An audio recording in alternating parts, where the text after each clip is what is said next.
दोस्तों आर्मी के बड़े ऑफिसर गेट से बाहर निकलने वाले थे और मेन गेट पर तैनात फौजी लाल फ्लैग लेकर ट्रैफिक दोनों तरफ से रोकते हैं ताकि उनके ऑफिसर निकल सके।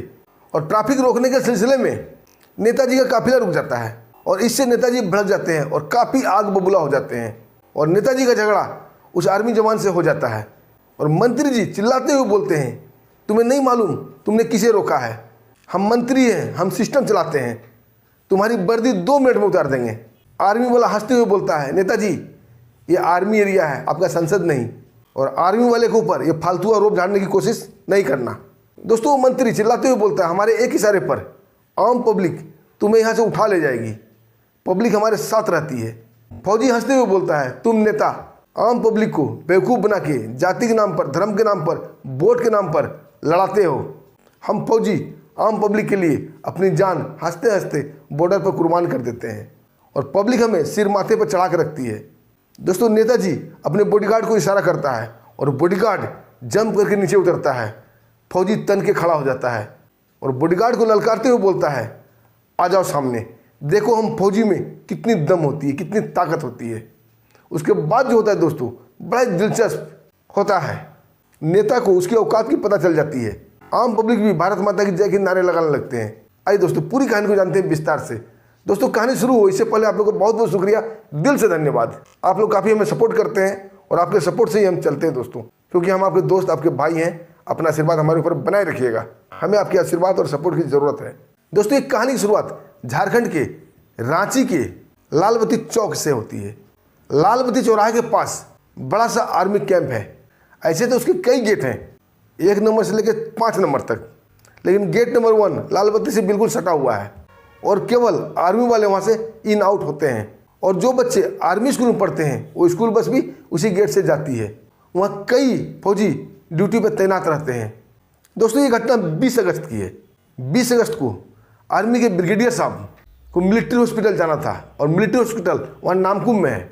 और जैसे ही मेन गेट से आते दिखते हैं, जितने भी वहाँ फौजी तैनात थे सब अलर्ट हो जाते हैं।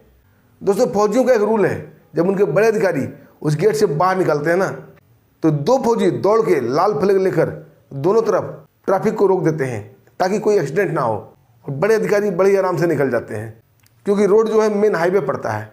दोस्तों जैसे ही फौजी देखते हैं उनका ब्रिगेडियर साहब आ रहे हैं, फटाफट अपना गन रखते हैं और लाल फ्लैग उठाकर और ट्रैफिक दोनों तरफ रोक देते हैं। और दोस्तों इसी ट्रैफिक में फंस जाता है नेताजी का काफिला। हालांकि वो मुश्किल से फौजी 30-40 सेकंड के लिए ही रोकते हैं, यानी 1 मिनट से कम ही रोकते हैं, लेकिन ये बात नेताजी को नागवार गुजरती है क्योंकि नेताओं की आदत होती है वो जहाँ जाए लोग उन्हें सर आंखों पर बिठाए। लेकिन आर्मी एरिया में ये सब नहीं चलता है। वो नेता मंत्री को ज़्यादा वैल्यू नहीं देते हैं, वो अपने काम से मतलब रखते हैं, अपने देश से मतलब रखते हैं, अपने तिरंगा से मतलब रखते हैं। दोस्तों ये बात उस मंत्री को नागवार गुजर जाती है।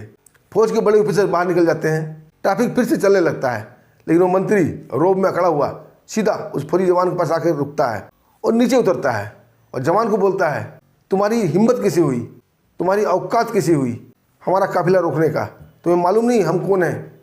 फौजी उसे ध्यान से देखता है। उसे आम पब्लिक में और मंत्री में कोई फर्क महसूस नहीं होता और हंसते हुए बोलता है, मुझे नहीं मालूम तुम कौन हो, लेकिन फौजी की औकात को नहीं ललकारना।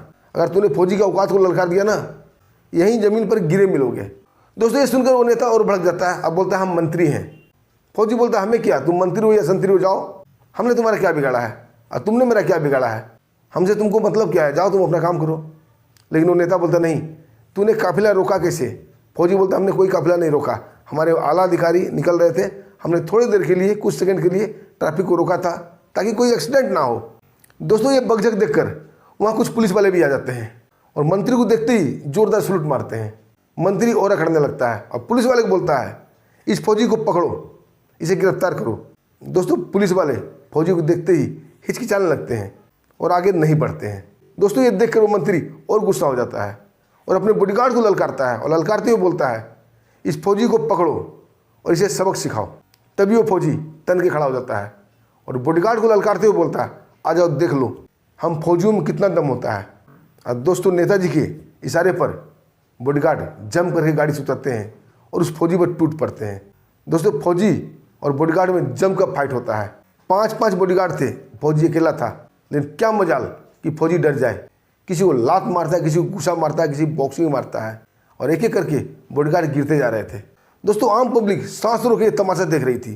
तभी एक लड़का आर्मी गेट की तरफ दौड़ा हुआ भागता है और वहाँ खड़े तैनात फौजी को बोलता है कि सर आपका एक फौजी से झगड़ा हो रहा है। दोस्तों फिर क्या था, सारे फौजी जो भी गेट पर मौजूद थे सेकेंडों में बिना देरी किए दौड़े हुए वहाँ पे आते हैं और देखते हैं ठीक उनके संतरी के साथ नेता के गुंडे भिड़े हुए हैं। फिर क्या था दोस्तों, दनादन दनादन दनादन बार होता है। किसी को लात, किसी को घुसे लग रहे थे। बॉडीगार्ड को कुछ समझ में आता तब तक उन्हें चारों तरफ से घेर लिया जाता है। दोस्तों ये देखकर नेता के पसीने छूटने लगते हैं। अब उसे समझ में आ गया था कि उसने गलत पंगा ले लिया फौजियों से। ये फौजी किसी नेता वेता को नहीं मानते, ये सिर्फ भारत माता और तिरंगा को मानते हैं। लेकिन अब पछताए होत क्या जब चिड़िया चुग गई खेत। अब नेता को अपनी गलती पता चल गया था, लेकिन कर क्या सकता था। अब ये फौजी उन्हें छोड़ने वाले नहीं थे। फौजी भाई अपने जवान से पूछते हैं क्या बात हो गई। वो जवान बोलता पता नहीं ये कौन सा नेता है, खामखा मुझसे लड़ बैठा, मैंने तो कुछ किया भी नहीं। अपने ब्रिगेडियर साहब जा रहे थे, हमने ट्रैफिक थोड़ा देर के लिए रोका, ये नेता भड़क गया, अब बोलता हम संसद चलाते हैं, हमने तो कुछ किया भी नहीं इसे। दोस्तों ये सुनकर फौजियों को काफ़ी गुस्सा आता है, क्योंकि आम पब्लिक की भीड़ वहाँ जमा हो गई थी और आम पब्लिक के सामने नेता के बॉडीगार्ड अकेला फौजी से भिड़ गए थे। दोस्तों सारे फौजी मिलकर पांचों बॉडीगार्ड को पकड़ते हैं और कंधे पर उठा लेते हैं और अपने जीप में ज़बरदस्त पटक के डालते हैं और नेता को भी उसे गाड़ी से खींचते हुए नीचे उतारते हैं और नेता को भी उठा के बुरी तरह जीप में पटक दिया जाता है और सारे फौजी लेकर उसे आर्मी कैंप के अंदर ले जाते हैं। वहाँ अपने ऑफिसर को बताते हैं कि पता नहीं कौन सा नेता है बेटा है और हमारे फौजी को अपने बॉडीगार्ड से पिटवा रहा था। जब आर्मी के ऑफिसर उस जवान से पूछते हैं और जवान सारी घटना सिलसिलेवार बता देता है तो फौज के ऑफिसर भी काफ़ी गुस्सा हो जाते हैं। बोलते क्यों नेताजी, ज़्यादा चर्बी चढ़ गई क्या, खामखा बेमतलब क्यों भिड़ जाते हो, मतलब शांति आपको पसंद नहीं है। तुम जैसे आम पब्लिक को देश के नाम पे, धर्म के नाम पे, जाति के नाम पे लड़ाते हो तो क्या तुम अब फौजी से भी लड़ोगे। दोस्तों ये सुनकर नेता पहले उस ऑफिसर को डराने की कोशिश करता है और नेता बोलता है जानते हो तुम किससे बात कर रहे हो, मैं मंत्री हूँ, मैं सिस्टम चलाता हूँ, मेरे एक इशारे पर तुम्हारी वर्दी उतर सकती है। दोस्तों वो आर्मी ऑफिसर पहले इनकी बात सुन के हंसता है और फिर बोलता है मंत्री जी सपने मत देखो, ये संसद भवन नहीं है, ये तुम्हारा घर नहीं है, ये आर्मी एरिया है और यहाँ तुम्हारी दादागिरी नेतागिरी नहीं चलेगी। और आर्मी एरिया में सिर्फ देशभक्ति और देश पर मर मिटने वाले का कानून चलता है। नेताजी गुस्से में बोलते हैं हमें देशभक्ति मत सिखाओ, हम सिस्टम चलाते हैं, कानून बनाते हैं। तभी वो ऑफिसर बोलता है तुम सिस्टम नहीं चलाते हो, सिस्टम आम पब्लिक चलाती है और तुम उसके पद पर बैठे हुए हो और इसका गलत फायदा उठाते हो और आम पब्लिक को लड़ाते हो। और हम आम पब्लिक के लिए अपनी जान देते हैं ताकि हमारे देश की आम पब्लिक अमन चैन से रहे और बिना कहे हम कुर्बान हो जाते हैं।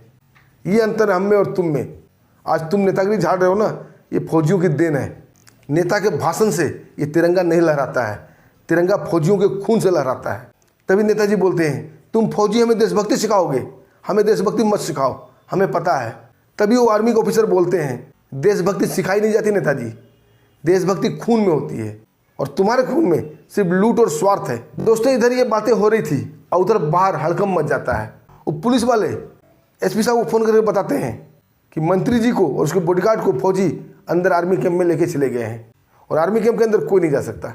दोस्तों ये सुनकर एसपी साहब का हाथ पांव फूल जाता है और एसपी साहब डीएम को तत्काल रिपोर्ट देते हैं कि साहब गजब हो गया, मंत्री जी को पूरे काफिला के साथ फौजियों ने आर्मी कैंप के अंदर लेके चले गए हैं और पूरा माजरा बताते हैं। डीएम साहब एसपी साहब को बोलते हैं चाहे जैसे भी हो नेताजी को तो लाना ही पड़ेगा। ये नेता कभी समझ नहीं पाते कि हम बेल्ट वाले, वर्दी वाले कितनी मुश्किल से ड्यूटी करते हैं। इन्हें कुछ समझ में तो आता नहीं, जहाँ तहाँ पंगा लेते हैं और भुगतना हमें पड़ता है। दोस्तों एसपी साहब तुरंत अपना जीप उठाते हैं, अपना बॉडीगार्ड और ड्राइवर को लेते हैं और सीधा TCP 1 पे आते हैं और फौजियों के साथ सीधा उस आर्मी ऑफिसर के पास जाते हैं। वहाँ जाकर दोनों में आदान प्रदान होता है सैल्यूट का और एसपी साहब बोलते हैं कि ये नेता लोग कुछ भी नहीं समझते, हम आप तो जानते हैं कि ये नेता कैसे होते हैं, हमें तो बाहर सब कुछ देखना होता है, हमारे डीएम साहब का आदेश है, प्लीज़ कृपया रिक्वेस्ट है नेता को छोड़ दीजिए।